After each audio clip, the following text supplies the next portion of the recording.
Oh my God. You better sing, child. Sing! Yes, sir. Yes, sir. What's up? This is Robert Anton here at robertanton.com. How you doing, fam? I'm coming to you once again with some no frills commentary from a singer. Tonight we have the second night of auditions for the X Factor, and thank goodness it was better than the first night. It was shorter, which made it better, but there was also better talent. They went back to San Francisco and Independence, and I'm sure they didn't go back, they just edited in footage from both places.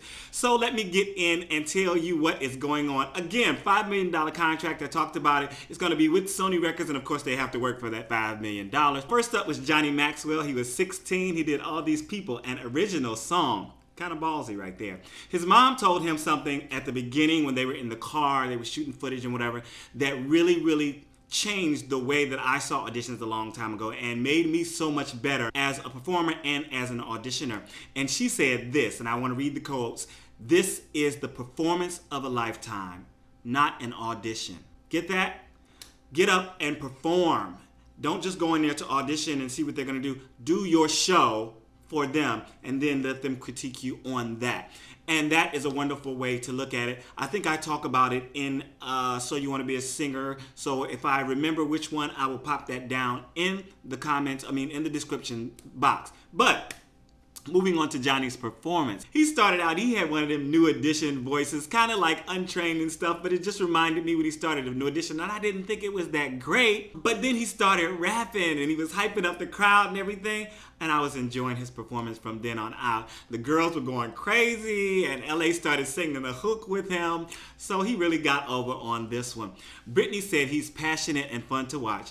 Demi said he has swag and is really cute. And Simon said he was suspect about his vocals, but he has steel in his eyes and ambition. So they got 4 yeses, of course, to go through to boot camp. Next up was Lexa Berman. She was 22 years old, and I don't know which song she sang, and let me tell you why. Because she was giving attitude from the time we saw her on camera, and I was just like, okay, she reminded me of Casey from last night already.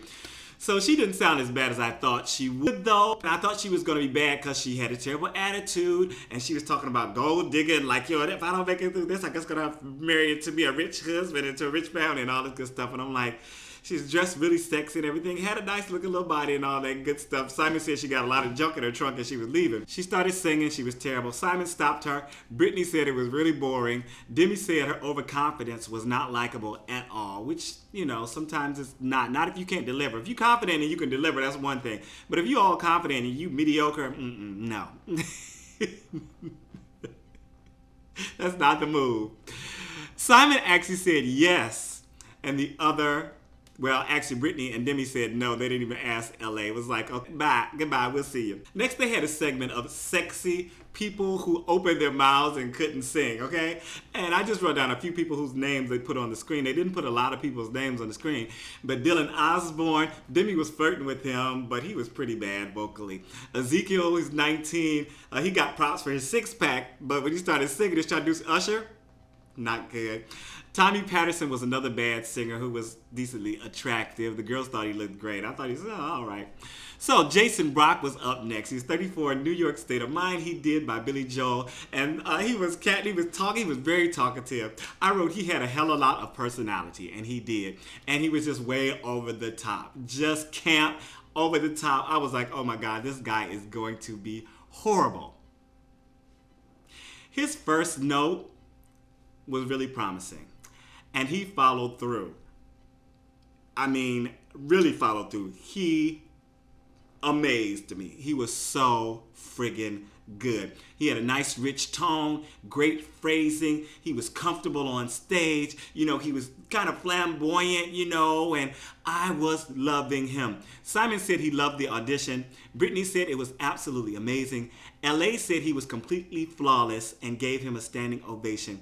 And Demi said he sparkles and oozes with joy when he's singing, and when he's not singing too, because he was over the top, people. If you didn't see this episode, he was over the top. A very good audition, great sound. He is going to be a really, really good performer. Next up was Patrick Ford. This was in Providence. He was 20. He did Circus by Britney Spears. He was creepy, and this was a very creepy segment. He brought Britney flowers, and she didn't seem happy about it, and that was strange. It seemed like she knew what was coming already, because she wasn't like, oh, thank you, that's so sweet, or anything like that, She was just like giving faces and all this good stuff, so that told me that she must have knew what was coming or something. Yeah, I don't know what was going on. Maybe she felt the vibe or something. This guy was really stalkerish. Naturally, he was terrible. Didn't even know how to spell pitch. Pitch what? What'd that mean? The audience was booing him, and they let it go on a little too long. It was just, they should have cut him way before that. This was weird, and he was very stalkerish, and they played up the whole thing, had him standing on stage, and like saying, oh, hey, you got 4 yet? You got 4 no's, you got 4 no's, Hey, it just went on too long, too much. They brought a cake out after the commercial, and Simon cut off a piece and basically tried to shove it down. I don't know, down Demi's throat or up her nose, I don't know, but whatever. Very playful. I like the dynamic between Demi and Simon, and the girls seem to be switching seats so far. I think one episode or one taping, Demi was next to Simon, and another one, Britney was next to Simon. So I don't know if they're trying it out and seeing how everything works, but I like the Demi Simon. It's almost like a mentor, like a father, daughter, or a big brother, little sister kind of vibe going on there. Last up was Rose Sonenclar. She was 13. She did Feeling Good by Nina Simone. She started out a cappella and had the crowd from the second she opened her mouth. I mean, I wasn't expecting that voice to come out of her, and she had good riffs. The music came in, she got better. She nailed the keychains, and showed all of us how it should be done. All the judges gave her a standing ovation. Incredible young talent, the best so far. Britney said she's a little diva. LA said she had an old soul.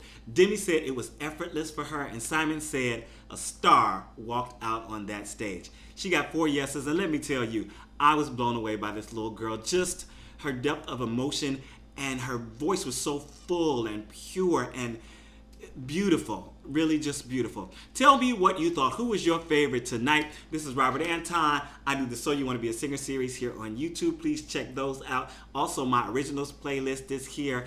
Make sure to thumb this up, and I'll see you next time.